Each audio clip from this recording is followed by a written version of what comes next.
My job, one of my jobs as the leader of Amazon, is to encourage people to be bold. And people love to focus on things that aren't yet working. And that's good, it's human nature. That kind of divine discontent can be very helpful. But it's incredibly hard to get people to take bold bets. And you need to encourage that. And if you're gonna take bold bets, they're gonna be experiments. And if they're experiments, you don't know ahead of time whether they're gonna work. Experiments are by their very nature prone to failure. But big successes, a few big successes compensate for dozens and dozens of things that didn't work. So, bold bets, AWS, Kindle, Amazon Prime, our third-party seller business, all of those things are examples of bold bets that did work, and they pay for a lot of experiments. I've made billions of dollars of failures at Amazon.com, literally billions of dollars of failures. And you might remember Pets.com or Cosmo, or give myself a root canal with no anesthesia very easily. None of those things are fun, but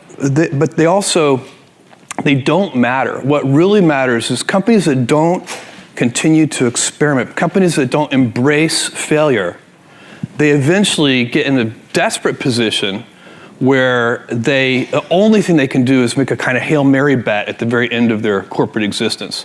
Whereas companies that are, making bets all along, even, big bets, but not bet the company bets. I don't believe in bet the company bets. That's when you're desperate. That's the last thing you can do. We know from our past experiences that big things start small.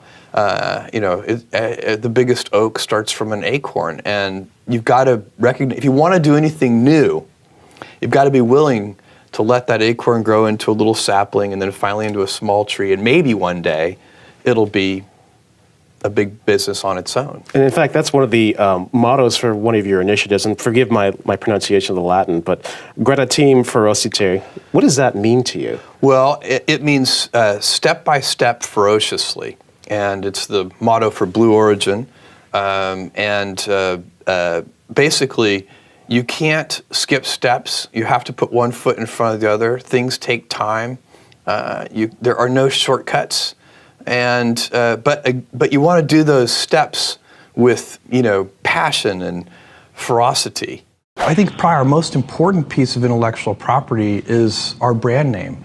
And I think people, and I think this is very important for anybody who's going to start a company or market an invention to understand, is that brands for companies are like reputations for people. And reputations are hard-earned and easily lost. So the most important intellectual property that a company can have is, for us, it's Amazon. It's that name, but what it stands for. And we've worked very hard to earn trust. You can't ask for trust. You just have to do it the hard way, one step at a time. You make a promise and then fulfill the promise. You say, we'll deliver this to you, tomorrow, and then you actually deliver it tomorrow. And if you do that over and over again, then ultimately you can instill your company's name with a reputation. And that's, I think, sometimes people talk about brands in this very amorphous way, but for me, I like to think of it as a person, and what is the reputation that person has, and how have they earned that reputation? I think stress, you can be, I think one of the things that's very important to note about stress is that stress primarily comes from not taking action over something that you can have some control over. So if I find that some particular thing is causing me to have stress, that's a warning flag for me. What it means is there's something that I haven't completely identified, perhaps in my conscious mind, that is bothering me, and I haven't yet taken any action on it. I find as soon as I identify it and make the first phone call or send off the first email message or whatever it is that we're going to do to start to address that situation, even if it's not solved, the mere fact that we're addressing it dramatically reduces any stress that might come from it. So stress comes from ignoring things that you shouldn't be ignoring. I think in large part. So stress doesn't come, people get stress wrong all the time, in my opinion. Stress doesn't come from hard work, for example. You know, you can be working incredibly hard and loving it. And likewise, you can be out of work and incredibly stressed over that. So, and likewise, if you kind of use that as an analogy for what I was just talking about, if you're out of work, but you're going through, a disciplined approach of, a series of job interviews and so on and working to remedy that situation, you're going to be a lot less stressed than if you're just worrying about it and doing nothing. If you're giving a great customer experience, the only way to do that is with happy people.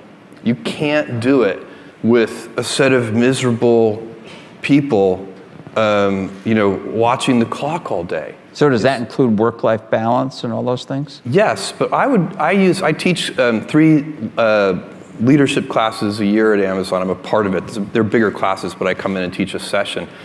And I always talk about work-life balance, except I like to use the phrase work-life harmony rather than balance, because to me, balance implies a strict trade, whereas I find that when I am happy at work, I come home more energized, I'm a better husband, a better dad, and when I'm happy at home, I come in and better boss and better colleague. And so it's not, you could be out of work and have terrible work-life balance. Even though you've got all the time in the world, right. You could just feel like, oh my God, I'm miserable, and you would be draining energy. And so you have to find that harmony. It's a much better word. And I think for most people, it's about meaning. People want to know that they're doing something interesting and useful. And for us, because of the challenges that we have chosen for ourselves, we get to work in the future. And it's super fun to work in the future for the right kind of person. It's easy to have ideas. It's very hard to turn an idea into a successful product. There are a lot of steps in between, and it takes persistence, relentlessness. So I always tell people who think they want to be entrepreneurs, you need a combination of stubborn relentlessness and flexibility. And you have to know when to be which. And basically, you need to be stubborn on your vision, because otherwise it'll be too easy to give up. But you need to be very flexible on the details, because as you go along pursuing your vision, you'll find that some of your preconceptions were wrong, and you're going to need to be able to change those things. So I think taking an idea successfully all the way to the market and turning it into a real product that people care about and that really improves people's lives is a lot of hard work. I had some family role models, and I had some other people, some sort of historical role models that I really looked at too. So certainly my grandfather was a serious role model for me. I just had spent so much time. I think you learn different things from grandparents than you learn from parents. It's a great. I would encourage anybody to try to spend time not only with their parents but with their grandparents. But I also had. 2 people I always would read about were Thomas Edison and Walt Disney. Those were sort of my 2 biographical heroes. I've always been interested in inventors and invention, and Edison, of course, just for a little kid and probably for adults too, I still feel this way at least, is not only the symbol of that, but the actual fact of that, the just incredible inventor. And I've always felt that there's a certain kind of important pioneering that goes on from an inventor like Thomas Edison. And then Disney was a different sort of thing. He also, a real pioneer and an inventor and doing new things. But it seemed to me that he had this incredible capability to create a vision that he could get a large number of people to share, because the things that Disney invented, like Disneyland, the theme parks and so on, they were such big visions that no single individual, unlike a lot of the things that Edison worked on, no single individual could ever pull them off. And Walt Disney really was able to get a big team of people working in a concerted direction. I don't really remember the exact day or anything, but when I was in college is when I started thinking about wanting to be an entrepreneur someday. So I was not the kid with the lemonade stand. I wasn't one of these kids who was always trying to raise money. I always wanted to be a scientist when I was little, but I'd also always loved computers.